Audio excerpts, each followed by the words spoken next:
In a packed federal courtroom, a woman in a wheelchair sits motionless as the judge stares at her silver star pin with unconcealed contempt. "Remove it," he demands, voice dripping with disdain. The spectators shift uncomfortably as she complies, placing her medal on the stand. The judge smirks, satisfied with her public humiliation. But what happens next will silence every person in that room. No one knew who she really was until that moment. No one expected the document that would end his career in seconds. From which city in the world are you watching this video today? If you enjoy stories of justice served, consider subscribing for more incredible true stories every week.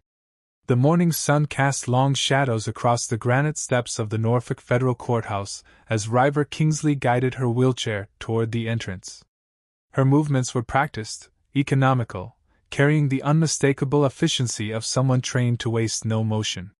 The October air held a bite of autumn chill mixed with the distinctive salt tang drifting from the harbor 3 blocks away. That scent triggered something deep in her memory. Flashes of other coastlines, other missions in distant countries where the ocean witnessed things that would never appear in official reports. She pushed those images down, compartmentalizing with the discipline that had been drilled into her over years of service. Today required a different kind of focus. The manila folder balanced across her lap contained 3 years of investigation, technical specifications, field test results, and the kind of documentation that could dismantle a billion-dollar defense contractor. Meridian Defense had been cutting corners on tactical body armor, selling equipment to special operations units that couldn't stop the rounds it was rated for. The vest had failed during live operations. Men had died wearing gear that should have saved them. River knew because she'd been there when it happened. As she entered through the accessibility entrance, a young man in an ill-fitting suit approached with an anxious expression that immediately told her he was new to cases of this magnitude. Jackson Whitley, assistant prosecutor. He introduced himself, extending a hand that trembled slightly. "Thank you for making the trip, Commander. Your testimony is crucial to our case." River shook his hand firmly, noting the sweat on his palm despite the cool morning. "How crucial?" she asked evenly. Whitley glanced around the lobby before leaning closer.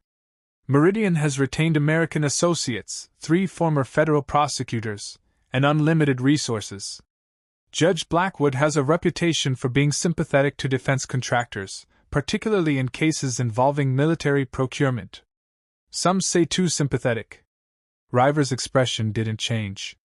"I've read Judge Blackwood's case history. I know what we're facing."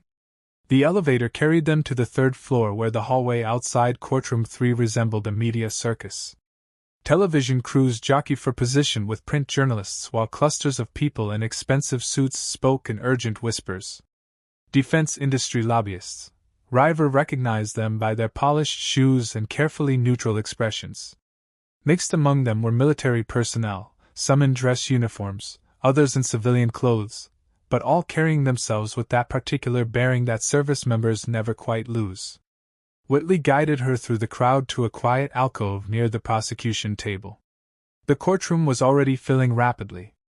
River positioned herself near the front, adjusting the folder in her lap one final time. She wore a charcoal gray suit jacket over a white blouse. Professional and understated. The fabric concealed most of the scarring along her neck and left shoulder. Remnants of wounds that had ended her operational career.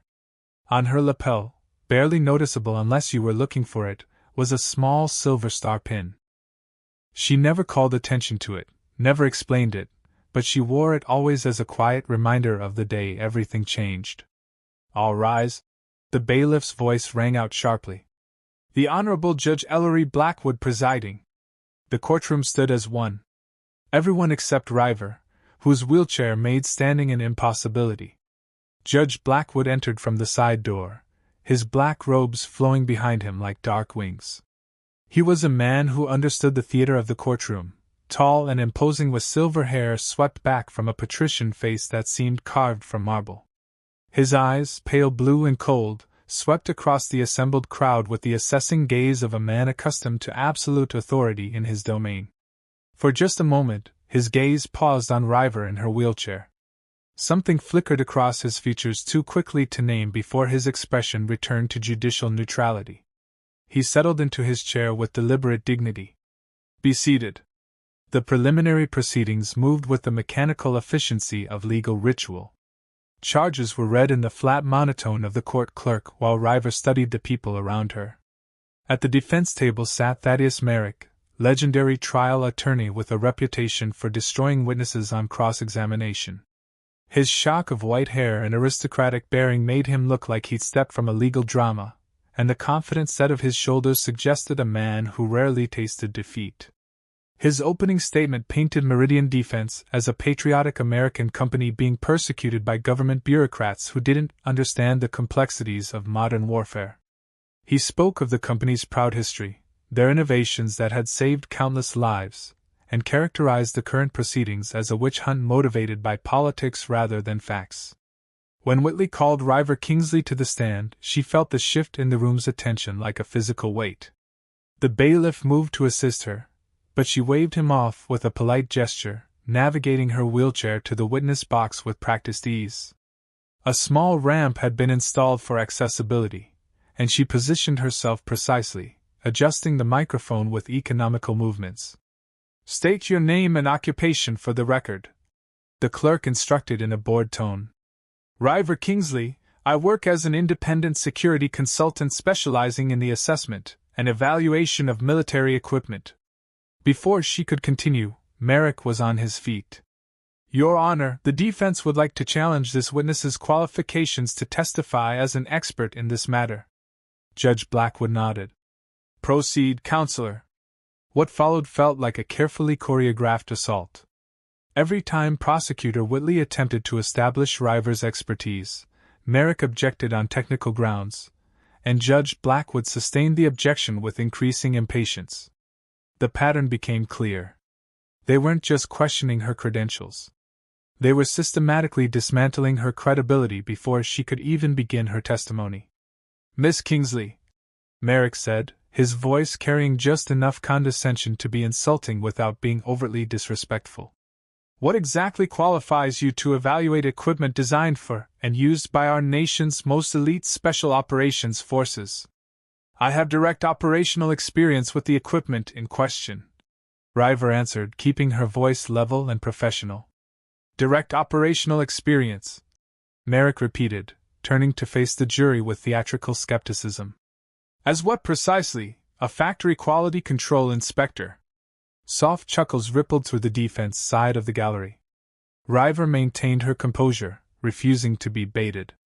"In field conditions under combat circumstances." Judge Blackwood leaned forward, interrupting before she could elaborate. "Miss Kingsley, you present yourself as someone with military expertise, yet you appear before this court as a civilian consultant." The prosecutor objected to the characterization, but Blackwood silenced him with a sharp gesture. Whitley tried again.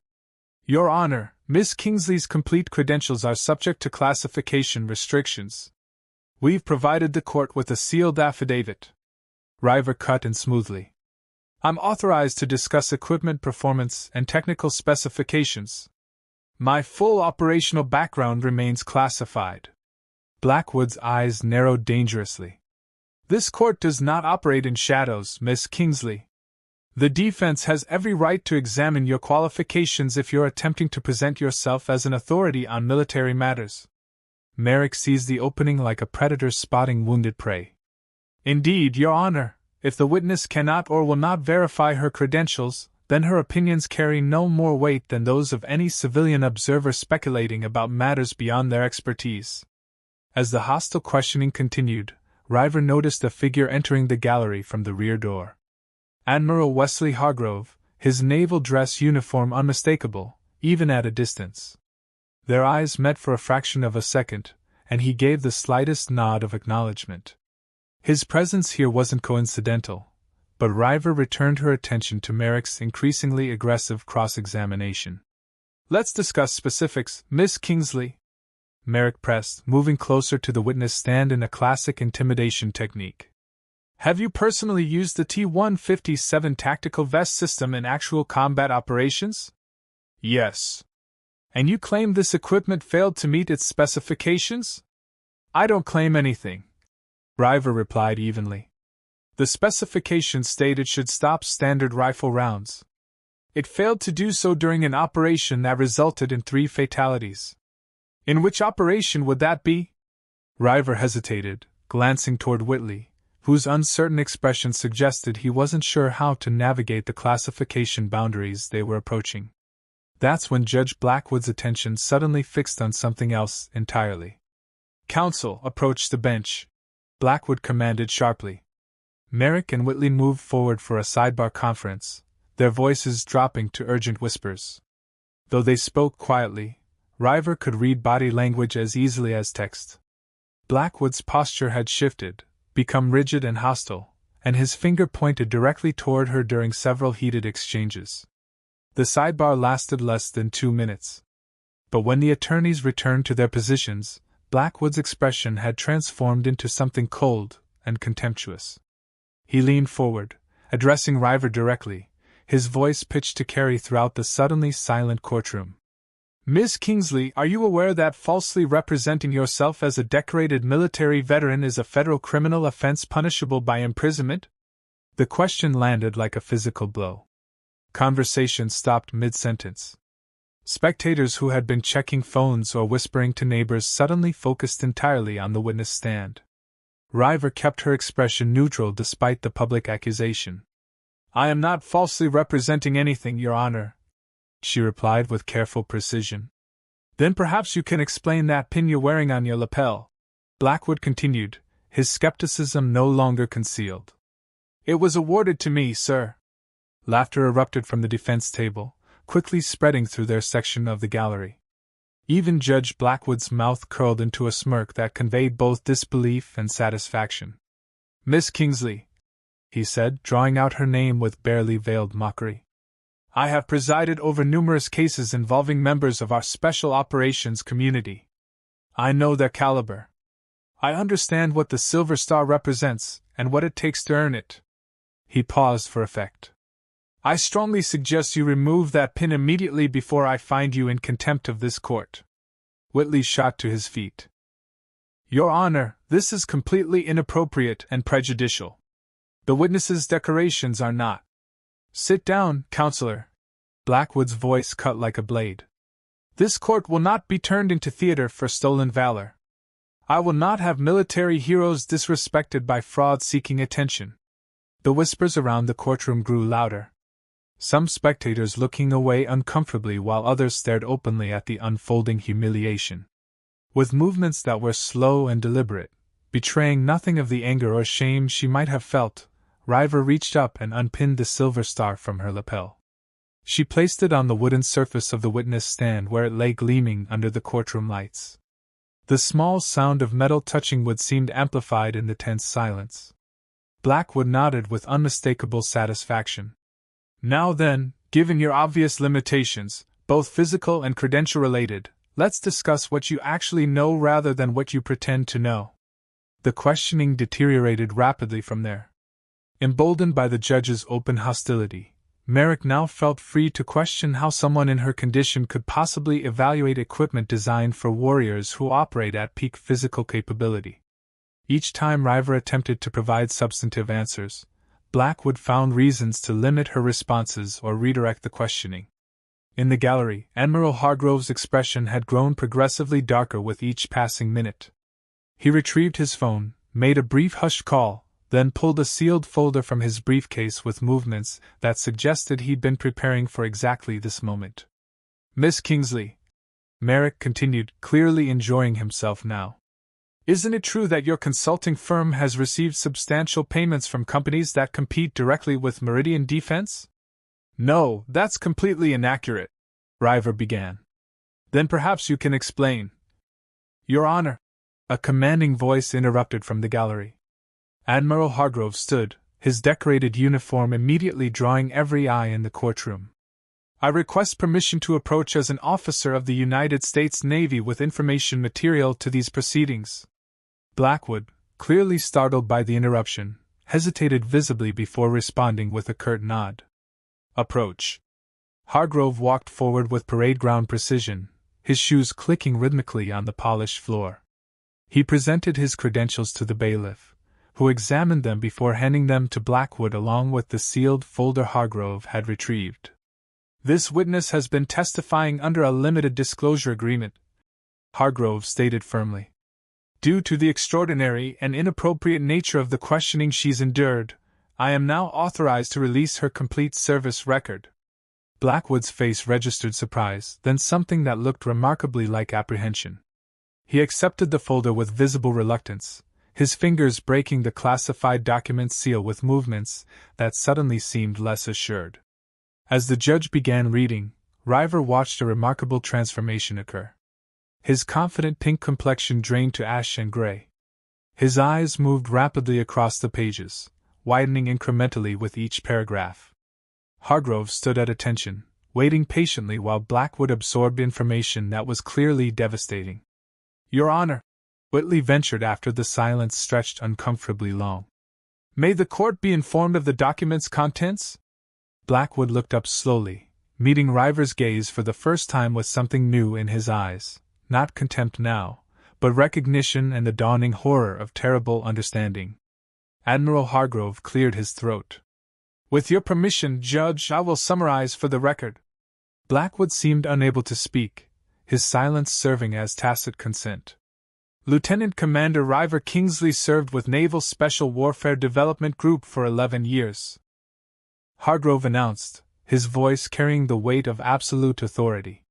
"She completed 3 combat deployments and personally led 27 high-value target extraction operations. She was awarded the Silver Star for Valor, 2 Bronze Stars with Valor devices, and the Purple Heart." The murmur that rippled through the courtroom carried shock and disbelief in equal measure. Hargrove continued without pause. "Commander Kingsley sustained catastrophic injuries during Operation Kingfisher 3 years ago. While extracting 16 hostages under sustained heavy fire, she received multiple gunshot wounds, including spinal trauma, that resulted in permanent paralysis from the waist down." He turned deliberately to face Judge Blackwood directly. "One of those 16 hostages she saved that day was Second Lieutenant Marcus Blackwood, your nephew, Judge." The gasp echoed through the courtroom like a physical wave. Judge Blackwood's face had gone from gray to nearly white, his hands visibly trembling as they gripped the folder. He opened his mouth twice, but no words emerged. "Lieutenant Commander Kingsley led the team that pulled your nephew and 15 others out of an insurgent compound after their convoy was ambushed." Hargrove pressed on relentlessly. "She personally provided covering fire despite sustaining wounds that should have been fatal. She refused evacuation until every hostage was secured." The courtroom had been transformed. Where moments before there had been mockery and contempt, now there was stunned absolute silence. But Hargrove wasn't finished. He produced another document from the folder. "This was declassified 30 minutes ago by direct order of the Secretary of the Navy." He handed it to the court clerk. "Communication records between Judge Ellery Blackwood and Meridian Defense executives spanning 18 months. Communications specifically discussing strategies to discredit potential witnesses who might reference Operation Kingfisher." Whitley scanned the document, his face shifting from confusion to shock to barely restrained fury. "Your Honor, I move immediately for a mistrial based on judicial misconduct and evidence of conspiracy." Blackwood's gavel came down weakly. "This court is in recess." "With respect, Your Honor," Hargrove interrupted. "The Chief Judge has been notified and is currently en route to assume control of these proceedings." As if choreographed, the courtroom doors opened and Chief Judge Corwin entered, his grave expression leaving no doubt about the seriousness of the situation. "Judge Blackwood," Corwin said quietly, "we need to speak in chambers immediately." As Blackwood was escorted out, his eyes found River's one final time. In them, she saw not just fear, but the crushing weight of recognition. He finally understood who she was and what she had sacrificed for his family. The courtroom erupted the moment he disappeared. But River sat motionless, her face betraying nothing. She reached forward, picked up her silver star, and pinned it back to her lapel with steady hands. As she turned her wheelchair toward the exit, something remarkable happened. A Navy officer in the front row came to attention. Then another. Within seconds, every person in uniform throughout the courtroom stood and raised their hands in silent salute. River wheeled past them with her head held high, leaving behind a disgraced judge and a corrupt company about to face justice. Her mission wasn't finished, but one crucial battle had been won.